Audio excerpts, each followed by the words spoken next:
آقا حضور فرماتے ہیں یہ عظمت والا بھی ہے، یہ برکت والا بھی ہے، یہ رحمت والا مہینہ بھی ہے۔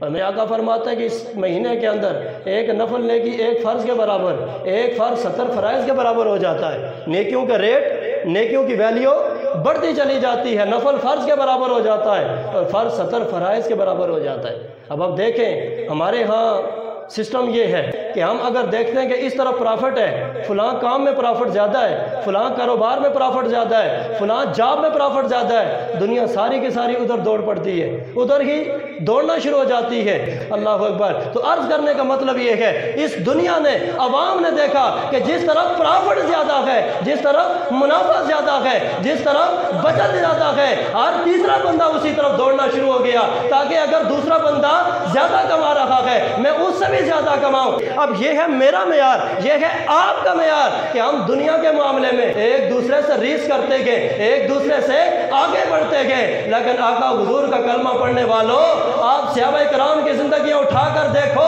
صحابہ کرام نے جب بھی ریس کی ہے کبھی پیسے کے معاملے میں نہیں، کبھی دولت کے معاملے میں نہیں، کبھی دنیا داری کے معاملے میں نہیں، کبھی کاروبار کے معاملے میں نہیں، کبھی بزنس کے معاملے میں نہیں۔ اللہ کی عزت کی قسم ہے، صحابہ کی سیرت کو اٹھا کے دیکھو، صحابہ نے جب بھی مقابلہ کیا ہے، ریس کی ہے تو ہمیشہ نیکی اور تقوی کے معاملے میں ریس کی ہے۔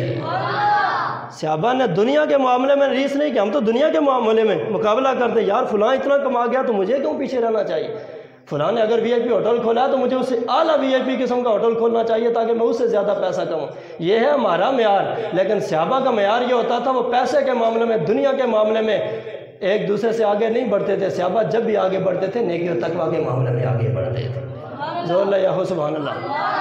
آپ صحابہ کرام رضوان اللہ تعالیٰ علیہم اجمعین کی سیرت کو اٹھا کر دیکھو کس قدر وہ نیکیوں کے معاملے میں ایک دوسرے سے آگے بڑھتے تھے۔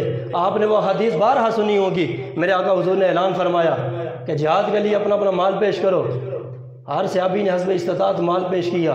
جناب فاروق اعظم کی باری آئی، آپ کے دل میں خیال آیا ہر بار ہر معاملے میں نیکی کا جب بھی معاملہ آتا ہے، اجر کا جب بھی معاملہ آتا ہے، صدیق اکبر پہلا نمبر لے جاتا ہے، لہذا آج میں نے پہلا نمبر لینا ہے۔ جناب فاروق اعظم گھر گئے، جا کر مال کو 2 حصوں میں ڈیوائیڈ کیا، 2 حصوں میں تقسیم کیا، آدھا مال چھوڑا گھر والوں کے لیے، آدھا مال لے کر حضور کی خدمت میں حاضر ہو گئے۔ آج دل ہی دل میں یہ سوچ رہے تھے کہ آج پہلا نمبر میرا ہوگا، سب سے زیادہ مال حضور کے دربار میں میرا ہوگا، لیکن فاروق اعظم نے جا کر آدھا مال پیش کیا۔ ادھر باری آئی صدیق اکبر کی، صدیق اکبر نے آدھا نہیں، گھر کے اندر جتنا مال تھا سارا کا سارا جمع کیا، اور حتیٰ کہ گھر میں ایک سوئی بھی نہیں چھوڑی، گھر میں صفائی کرنے والا جھاڑو بھی نہیں چھوڑا، گھر میں جو کچھ بھی تھا سب کچھ باندھ کر دربار مصطفیٰ کے اندر حاضر ہوئے۔ آقا حضور نے پوچھا عمر تم کیا لے کے آئے ہو؟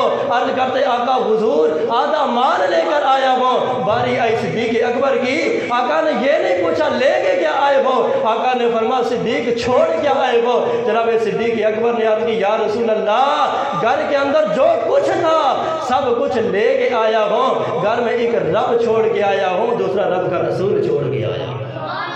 یہ تھا صحابہ کا معاملہ کہ نیکی میں ایک دوسرے سے آگے بڑھتے تھے۔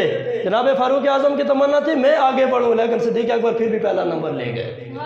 تو صحابہ ہر معاملے میں آگے بڑھنے کی کوشش کرتے تھے، کس معاملے میں؟